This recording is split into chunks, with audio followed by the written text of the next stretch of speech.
வணக்கம் அன்புறவுகளே! எல்லாரும் எப்படி இருக்கிறீங்க? நல்லா இருக்கிறீங்களா? நானும் நல்லா இருக்கிறேன். இன்றைக்கு நான் உருளைக்கிழங்கும், கேரட்டும் சேர்த்து ஒரு பால் கறி செய்ய போறேன். பாருங்க எப்படி இருக்குன்னு. பார்க்கவே நல்லா இருக்குது. எனக்கு தெரிஞ்ச மாதிரி நான் செய்ய போறேன். உருளைக்கிழங்கு, கேரட், கேப்சிகம், வெங்காயம், பூண்டு, பச்சை மிளகாய் எல்லாம் எடுத்திருக்கிறேன். எல்லாம் சுத்தமாக கழுவி எடுத்து வெட்டி எடுத்திருக்கிறேன். இப்போ நான் எல்லாத்தையும் ஒன்றா தான் சேர்க்கிறேன். கருவேப்பிலை, பூண்டு, பச்சை மிளகாய், வெங்காயம், கேரட், உருளைக்கிழங்கு,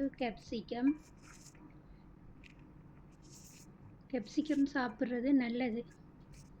பச்சை மிளகாய் ஒரு 3 பச்சை மிளகாய் தான் சேர்த்துருக்கேன். அது காரம் இல்லை, சின்ன பிள்ளைகள் சாப்பிட்றதுக்கு.